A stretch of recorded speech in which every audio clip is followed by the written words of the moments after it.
something that I'm doing, and but if I want to use other media, especially in the educational realm, it gets really tricky because copyright spells out very specifically this is what you're allowed and not allowed to do. But of course, in the realm of education, we have this wonderful fair use clause, which has a lot of leeway depending on what you're working with. You know, if you're a social studies teacher or a math teacher, you know, there's certain requirements. You can use like 30 seconds or 10% of this particular piece. But if you're a film and media teacher, then you have a lot more leeway. And in some instances, you know, teachers have gotten away with, you know, just showing entire videos whole scale. For some of their courses. So because there's a lot of confusion, well, what can I do? Because it really is sort of this huge maze of what you're allowed to do. I started relying on public domain and royalty-free media. And I encourage all of my teachers and students that I work with to go to some of these resources first. So that way you know, okay, I just found this fantastic clip on YouTube, or I found this wonderful image. Now I got to go track down, you know, who's the original creator of the poster. I got to ask for permission. And maybe, you know, on YouTube, maybe it's a repost of a repost of a repost. So now I've got to go ahead and jump through the hoops and try and find who the creator was.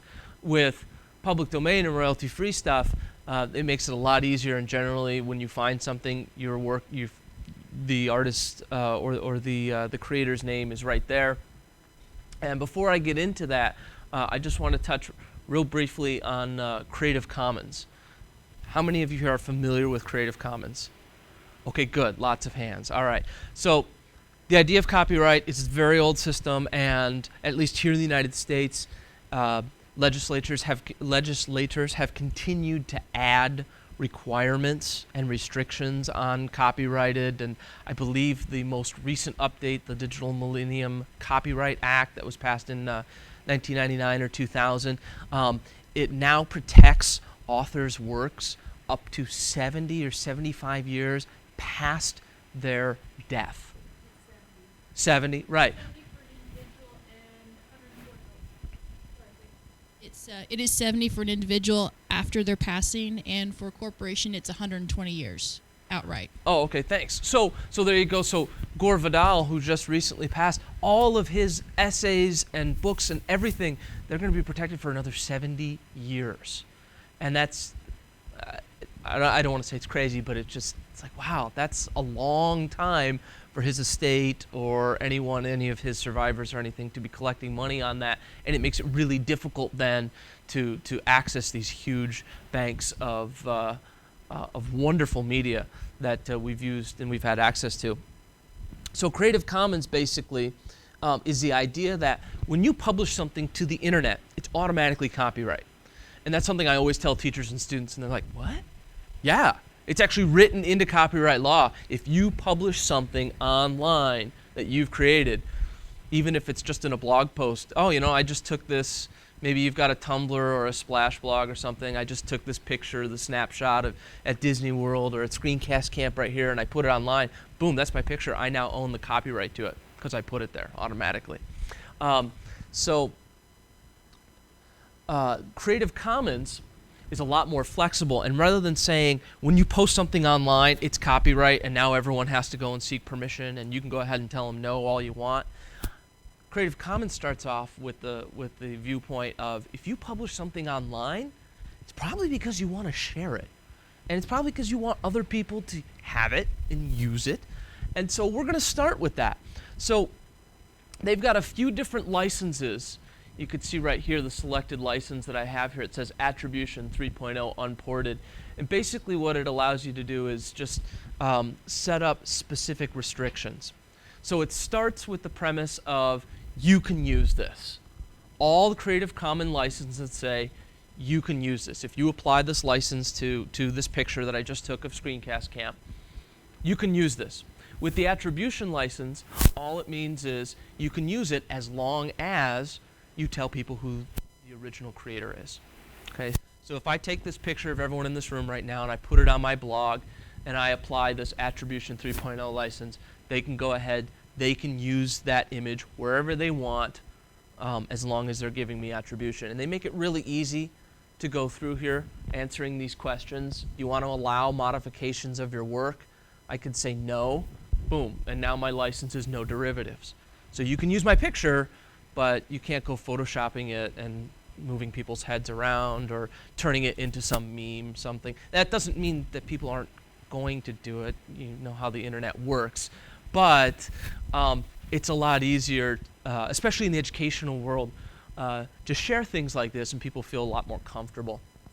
I can also say allow modifications of my work, yes, as long as others share alike.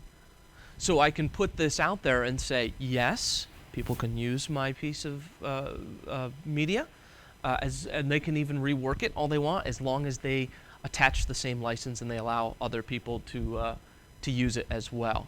And these all have very serious underpinnings. The people, serious legal underpinnings.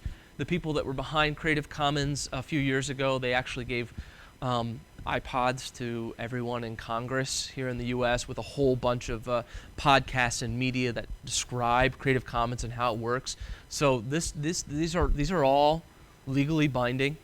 You can put this on there, and if, you know, like the internet goes, if someone does take your stuff and violates the Creative Commons license, there are legal ramifications that you can follow up on.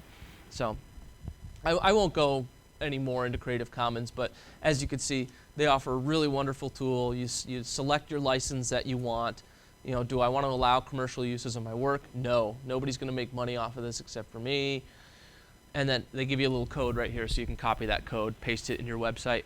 Most major media sharing sites have this built in now. YouTube, when you upload a video to YouTube, they've got, you go into the settings for it, and they have the standard YouTube license, and they also have a Creative Commons license, Vimeo, Flickr, and I'll show you some of that. So that's Creative Commons.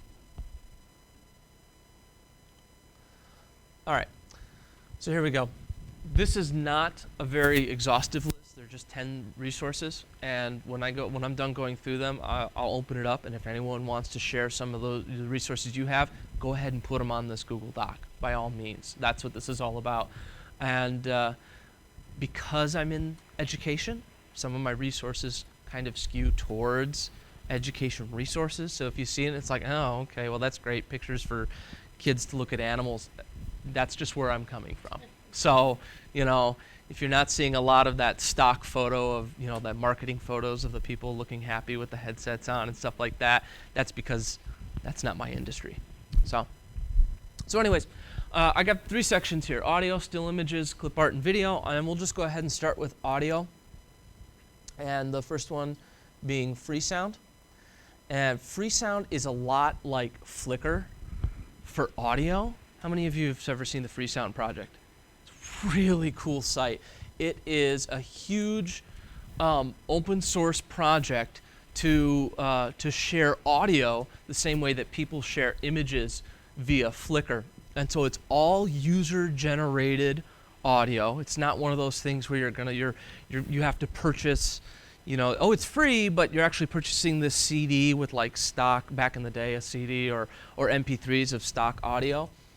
And I'm going to just search for a whip crack and see if I can find this. Ooh, a neck crack, swishes. Let's hear.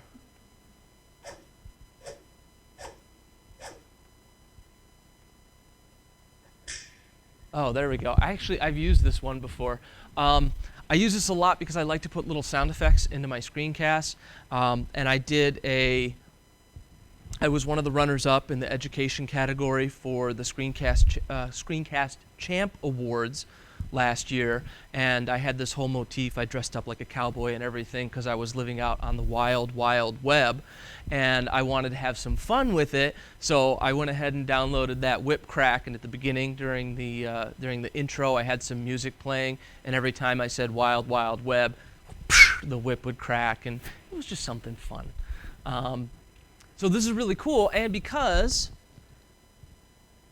this is here, I've got a Creative Commons license right here. This work is licensed under the attribution license. Awesome. Which means I can use it for whatever I want. I can go ahead and download this, and I can use it in any media project. I can even make money off of it because it doesn't say non-commercial.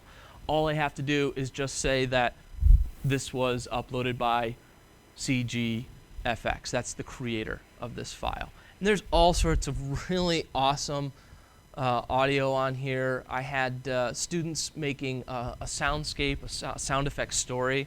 Basically, you've probably seen one of those little videos of what Foley artists do. And they had to create a story just with audio, and it was really fun. We were able to find, we created like this winter scene of somebody kind of crunching through the snow, and some cars driving by with the slush, you know, in the road, and some kids having a snowball fight, and it was a lot of fun. Yeah. So, ooh, microphone. Oh yeah. As far as the attribution is concerned, that's the part that I don't quite understand. Is when you create a screencast, I mean, is it, what level of attribution does it have to show up on the HTML page, in the video itself at the end? That's the part that I don't quite get. Like, does it have to be really out in front, showing you all the, because say you have, for exactly what you just mentioned, you have 15 different sources. Yep. Do you include that as a screenshot or in your actual presentation? Or what level of attribution are you putting in there? I've found that it depends on the site sometimes. There are some sites that will be up front. If you're going to use any of this, any of our media here with the Creative Commons, then it all has to be in the credits at the end in the actual piece of media. Some sites are much more lenient. You just have to mention it. So let me see, YouTube, silent era, Back to the Future. All right, so this is a video that I did as an assignment for a digital media class that I took, where you had to take a modern movie and turn it into a silent era equivalent. And so what I did is I came down here and I put all of my attributions right here, and I actually heard from a couple of those people, and they said, "Hey, that was awesome. Thanks for following the license and actually." Silent movie title card, this lady right here, a lot of people have used hers. She's really good. She likes to track that and everything. But I haven't had any problems like that. So I always tell people, if you're making a video and you're using Vimeo or you're using YouTube, post all of that right here. So that in that previous Creative Commons attribution thing, where you're putting together the icons, there was an option for make it easier for people to attribute this to you. Mm-hmm. Where does that show up? Like in that freesound.org, do you just create your own attribution and say, hey, I found it on this website, this person, or is there something that you can copy and paste, like embed code, that you could just put right into? You know, I don't know for Freesound specifically. I've done that where I've just taken it and downloaded it, and then I usually just copy the link right here and say the username. But again, it's usually dependent on the site. Some sites will have nice little tools. Do you want to attribute this? Copy and paste this, put it in there. And again, your publishing platform will depend as well, because if you're using WordPress, for example, you can take certain URLs from certain sites like Flickr and YouTube, just drop the URL in there, and it will wrap it with, you know, a nice little embed code, and it may even include a link back to the original media. Okay, So, thank you. Great questions. So that's Freesound, really cool database of sounds. I like it, like I said, lots of little short clips. It's really great for Foley work, just to add that extra layer of, I don't know about authenticity, but fun, sort of. JewelBeat, this is a royalty-free. This is not a Creative Commons site. It's a royalty-free one. I like it because it functions a lot like iTunes. All the tracks on here are 99 cents, but when you purchase these tracks from JewelBeat, you are purchasing a royalty-free license in pretty much in perpetuity. I believe they have some stipulation on there that says the license is good for like 75 or 80 years or something, but you're not. Maybe you might be around that long. I don't know what medical science has in store for us. But this is really nice. There is another website that's similar called Sounds Abound. Does anyone use that? And I didn't put that one on there. I'll put this one on here. I just thought of it. Our school district has a district license for this, so we pay for this. The students can go log in, and they can go ahead and download the sound tracks, and they can use that. But I like this guy, the Drill Beat. Actually, when I first blogged about it, this guy was really cool, and he found it and said, "Oh, hey, can I send you a couple flash drives with a whole bunch of media tracks on it?" Sure, great, go for it. So, and you can see, I mean, you can. They'll package up. They'll send you an external hard drive. $400 comes loaded with a lot of tracks. Yep.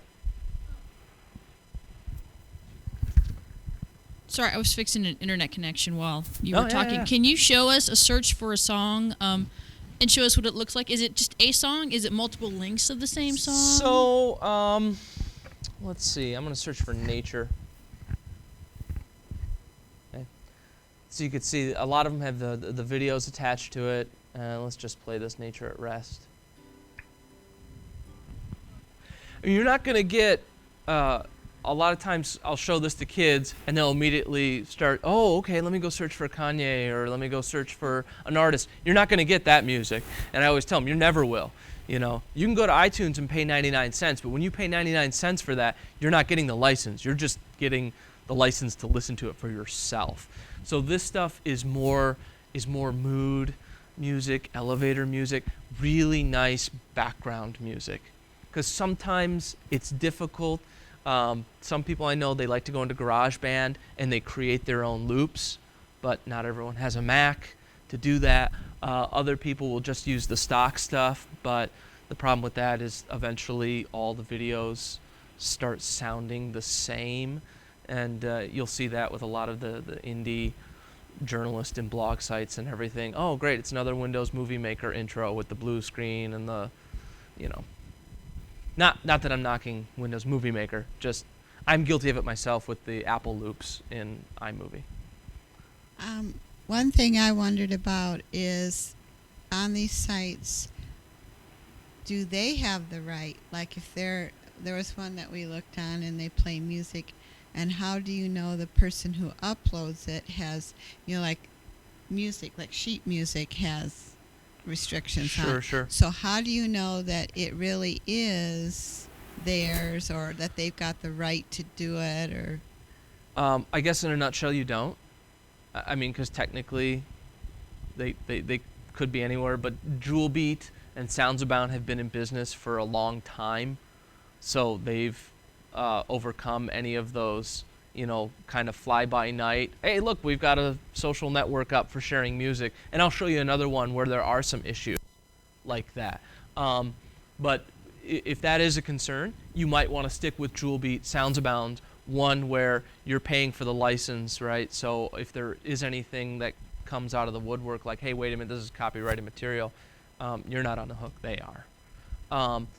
As far as free sound goes, I mean, I have yet to find anything that could be considered copyright. Because this is a really strong community, most of these are audio clips that people are creating themselves. I wouldn't have been surprised if this person had literally had a whip out in his backyard and was creating these sounds. In fact, I've done that before on Free Sound. I've got an account and I've just went out one day and I recorded traffic noises. And then I uploaded like 3 or 4 of them. So. All right, so hey, Sounds Abound, thanks for, I love Google Docs. I love doing sessions like this. This is great, thank you. So SoundCloud, how many of you have heard of SoundCloud? All right, cool. SoundCloud is kind of like what MySpace should have been, right? They've kind of taken over. SoundCloud is like where all the 21st century DJs and everything go now to throw their tracks up. What do you guys think? Things like that. And this one, you can find a lot of really great original stuff. This site, you do have to be careful though, because there are some people that will upload copyrighted stuff. So you have to have a good ear for that, or you have to pay very close attention. But anyway, SoundCloud is really cool because it makes it makes sharing audio visual, which is cool for this group because we're all about visual stuff. So like this track right here, DJ Massa. I'm gonna play it. So you can see these little comments popping up. As you're playing it, if you have an account, you can leave a comment on the track where it's really cool. When I first found this, I was like, this is cool, because it'd be not only in the educational world a great way of, if a student's going to be doing a presentation or going to be doing some oratory work, you can leave comments specifically instead of grading their written work. But anyways, again, a great way of doing sound effects, things like that. It's free to sign up for.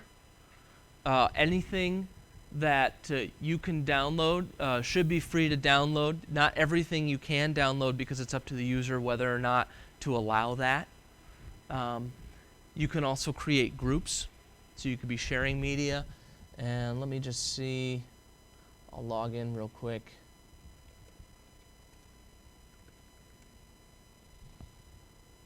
Oops, we can't log you in because you typed your password in wrong, and I'm glad I'm not screencasting this. So I have 12 tracks.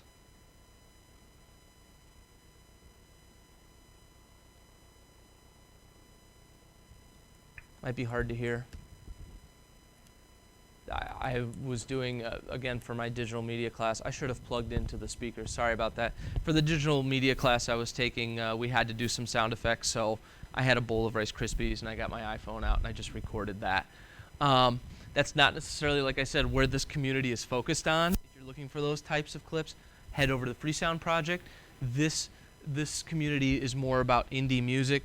And to that end, I have found a lot of really great sort of background music that I have used before. So let me go back to that Creative Commons. And guitar.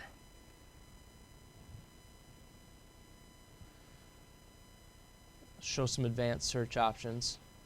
So I'm going to go ahead and say search only for Creative Commons licensed tracks. So this is stuff that people have created themselves. They should be free to use commercially. That's always good, especially for those of you that aren't in education, that are in the industry.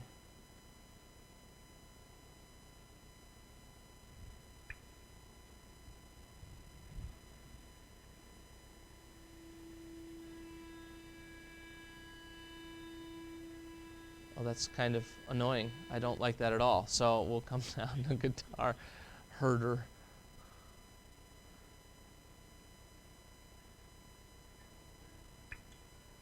Oh, that's just a nice strumming. I know it's hard to hear with the fan. That's just a nice strumming sort of, and it's 1:30. So that might be perfect for just some nice background music right there. And if you go over here, you can see it's got by attribution. Okay. So if I click on this track, I can save it to my favorites. Apparently he hasn't turned on downloading, because it would have this download link right here.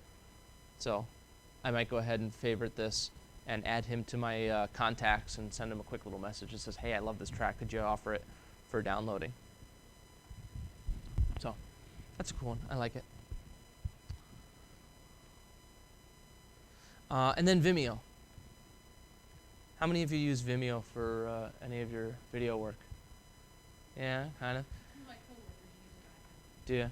Vimeo is a really cool, almost anti-YouTube. It's a real creative set. It's totally dedicated to your own original video. It's really a video sharing site for, originally started as artists and people that were creating and passionate about video, but it's since grown out of that, and there are a lot of commercial interests that are using it, and they offer actually some really nice packages, so you can have your own sort of video solution in a box. But they introduced this a while back, so you can go ahead and purchase tracks directly from them, or you can go ahead and find some Creative Commons ones. So you can see right here just the most recent stuff. We've got $1.99, $1.99. Working Class Man. Oh, but that's explicit, so I'm going to stop it right there before it gets to any naughty bits. because this stream is rated PG, right? But you can see right here, free Creative Commons. So I could go in there, suspended.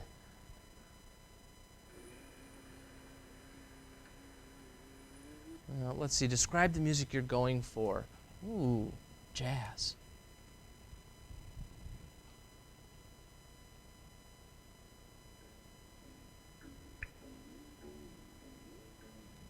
So that might be good for some little intro music, something like that. If you're already using Vimeo, which so no one in here really is, but if you're already using Vimeo, it makes it really easy because you can use it, put it right in your video. Did you have a question? Oh, get that mic. I put this in the document. Quick caveat is if you do purchase, like there's a $100 license to purchase it for commercial use, it protects you. It's royalty free, but you're only protected if it's hosted on Vimeo. It doesn't say that, like I couldn't find it outright on the site, but when you purchase the license and you read through it, you're like, oh, so we were going to host it on YouTube or Wistia or somewhere else, and they want it in their ecosystem. Yeah, so that's just something to consider if you're looking to host it somewhere other than Vimeo.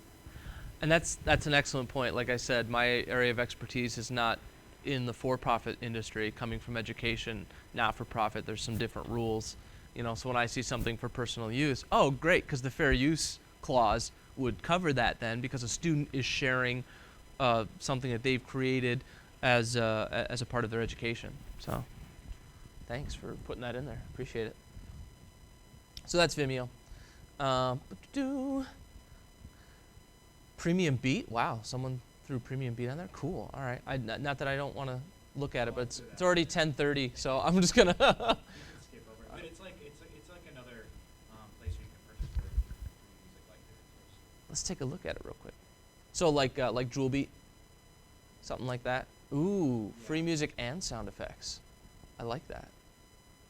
That one's great. It includes a set of loops, short version, long version, about $50 a pack, but you get a lot. Oh, gotcha. So you don't have to do the cutting up yourself and everything? If you need to get a certain length, Oh, that's cool. I like that.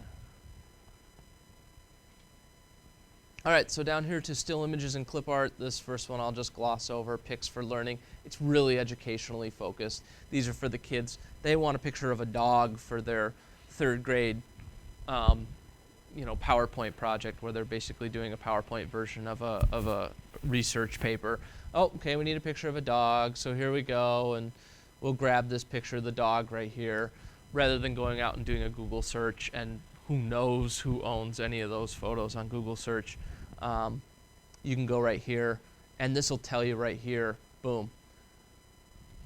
This is what I like about Pics for Learning, is that it has the bib right there, the annotated bib. So you can just copy. So in the education world, hey guys, you need to annotate and show where you got this. Copy and paste that, boom, put it on your last slide. Or quite often, I'll tell them, put it right on the slide you're going to put the image in. Or if you're in a video, put it at the end at the credits. Isn't this puppy cute? Yes, it is. Great caption. So Pics for Learning. This stuff, though, you can't use for profit because this is dedicated to copyright-friendly images for education. So if you are in a business that your main most of your customers are in education, then that might work for you.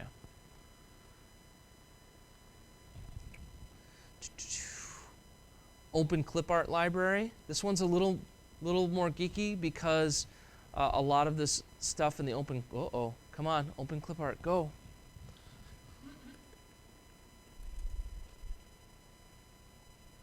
Okay, there it goes. This was something that really saved our district a few years ago because we dumped Microsoft Office. The licensing fees just got to be too much, and it's actually pretty much the trend now in a lot of school districts. There's no money to license that kind of software anymore, so they're going to Google Docs, or in our case, we went to OpenOffice, which is now NeoOffice on the Macs, and we lost all of that amazing clip art. Of course, teachers are going, no, we need the clip art. It's our lifeblood for those newsletters, we need that nice little schoolhouse. And so the open clip art library filled in really nicely, and it works almost exactly like the Freesound project did.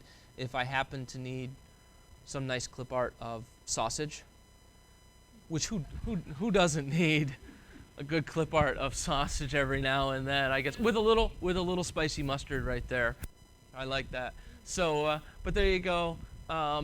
You've got nice ways, quick ways of sharing. If you want to donate that, you can do that. And this is all open. Okay, so everything here has been put into the public domain. And they make a very strong point of that, because you can publish things directly to the public domain. Very few people do. I think the Library of Congress is one of the largest publishers in that area. But this is open, so I can use this for whatever I want. Profit, non-profit, I can edit it. And you can see right down here, I've got lots of different choices. I can download the PNG if I want, but I know a lot of them also come as by default. When I click on View Image, they come as SVGs, which to most people, what is that? But to some of you geeky people, it's like, yes, SVG. So vector graphics, which you can resize this thing to fit your brand new Retina display MacBook Pro, and it's going to look gorgeous. It's not going to look all pixelated and everything. So it might bloat the size of your video projects, but yeah. Great. So I know you're not a legal expert, and I don't know if anybody else knows the answer to this one, but obviously I work for TechSmith, and I do a lot of instructional training, even just to other coworkers. We're gonna have something called EvCon coming up, and I really want nice photos for my presentation at EvCon. I work for a for-profit company, but the stuff that I create, the stuff that I'm creating is not at all for profit. It's for instructional use. Right. Do you know if those pertain to what you're doing or the company that you're doing it for? In your case, I would probably err on the side of the company that you're doing it for. That's kind of what I figured. Yeah. I live down in St. Joe, Michigan, so I'm literally right across the river from Whirlpool headquarters. Their research and development there, and all of their engineers, some of whom I know, they do amazing work, and they've got all of these patents, but Whirlpool owns the patents. So it's kind of like that situation where they're doing the work, but they don't own it. Yeah. So I might err on that side. Kind of to add, like we offer a lot of training on our products, and in a sense, it's like this is free training and it's educational, but I'm gonna have a hard time selling that as education and not, trying to sell our product. The ultimate goal, yeah. Is Right. So we're erring on the side of caution. Commercial use there. Sounds like a good idea. So open clip art, all sorts of stuff. I'm not going to go through and show you. Flickr does have a nice Creative Commons pool to it. And when you go start exploring Flickr's Creative Commons, it's really nice because they give you this right off the bat. They give you the different types of licenses. So you don't have to search for a picture first and then go, oh, I found the most amazing picture of a sunset, and now I've got to go figure out, can I use it based on the license? I'm going to come down here, attribution, share alike. So that means if I use one of these photos, I have to tell people who created it, and then I also have to allow other people to use it as well. I can't claim copyright on that. So if I go ahead and click See More, and then I'll browse some of the tags, we'll go to sunset. There we go. That's actually not that bad. There's a lot of photos there, 7 pages worth of that.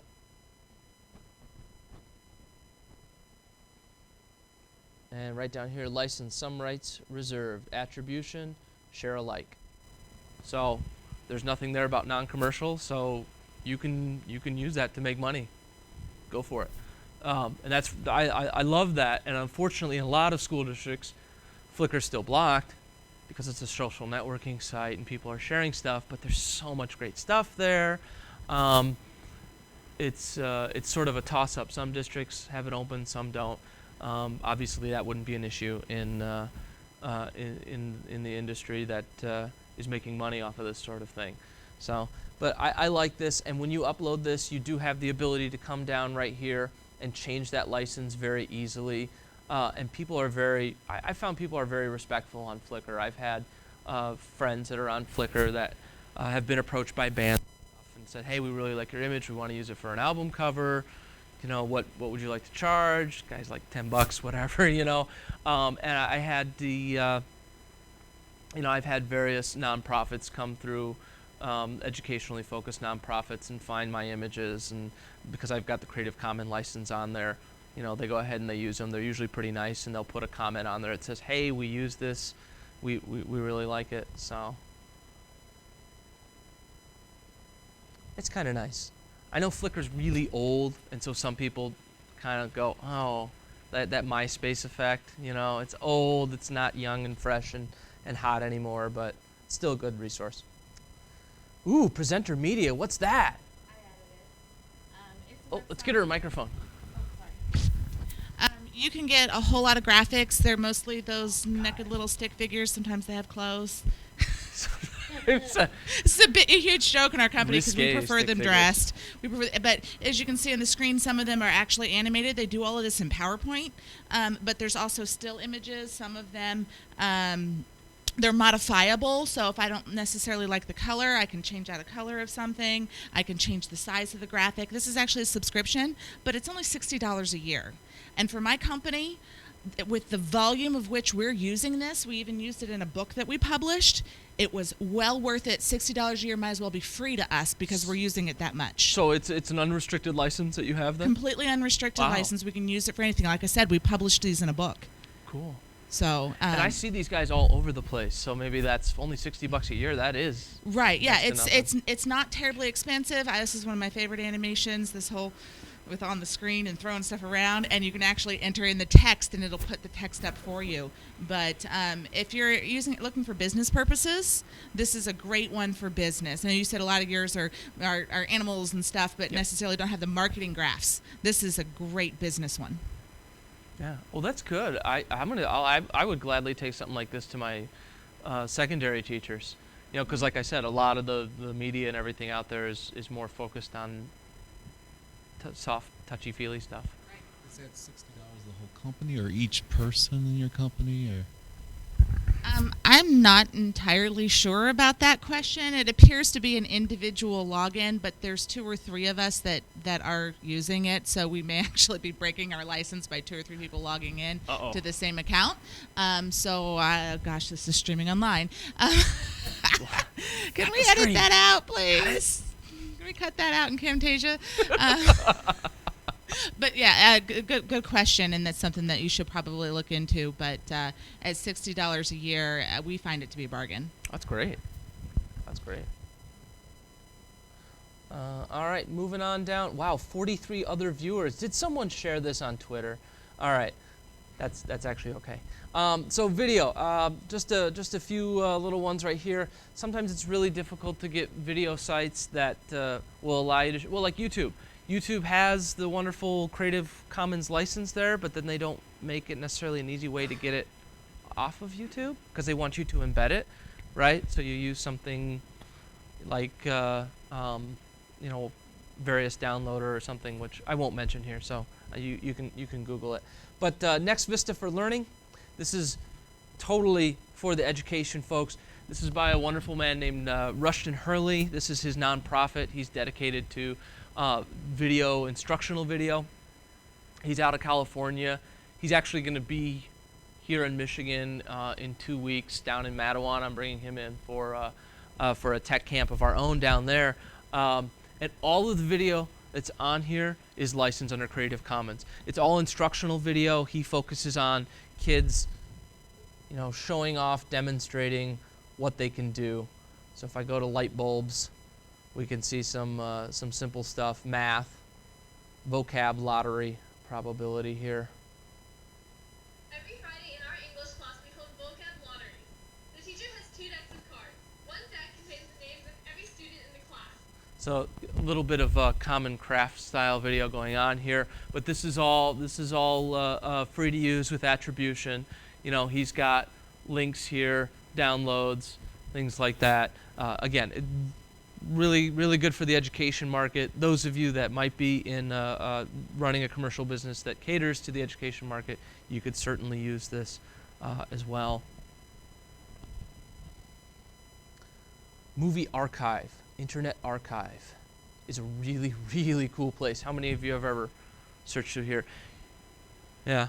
Have you seen, you remember all of those really fun, campy, black and white, how-to videos like, oh, this is Jimmy, and Jimmy's going to learn about proper hygiene and washing his hands and stuff like that. Tons of those up here, old commercials, stuff like that. They have different collections, the Prelinger collections up here. But they've got all sorts of really amazing stuff up here that you can come and find. Ooh, video game videos. No, we won't look at that right now. But really cool stuff. Let me go. Moving pictures. Apparently that's what they're calling videos. So, moving images. There we go, moving images. Sports videos.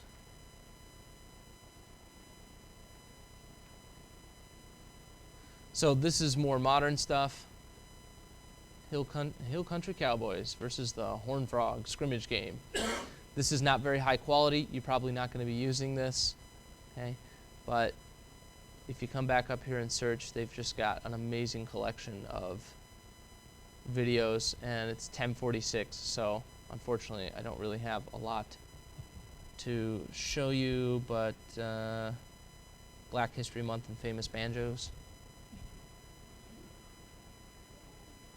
Okay, so good place to go. A lot of old video and some newer stuff. And then this last one, National Park Service B-roll video archive. I don't know how I found this, but when I did, I was like, this makes a lot of sense, right? Because you see these commercials that are like 30 or 60 seconds, come visit the Grand Canyon, and here's an eagle, and then here's the beautiful Grand Canyon.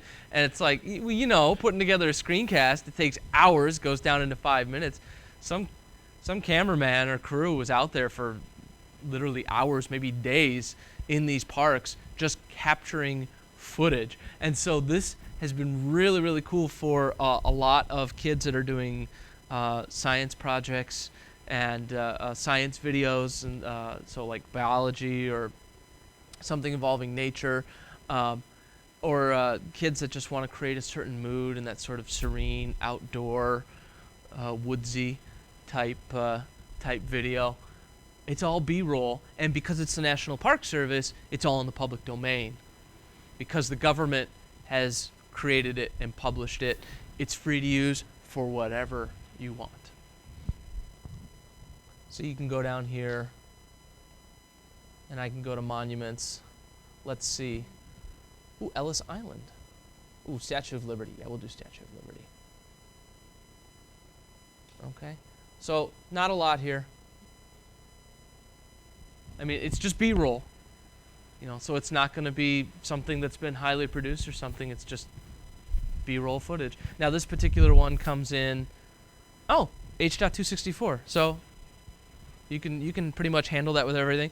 The resolution isn't that great, 720 by 480, but it might make some nice pan up like that.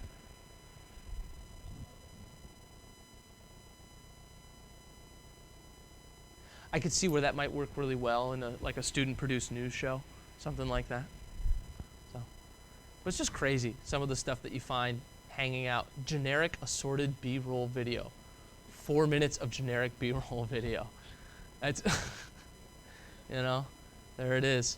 No audio track, runtime 30 seconds, just B-roll video, assorted National Park Services. So it's crazy what is out there if you just start looking. People. Boston National Historic Park. Just people walking. And now sky.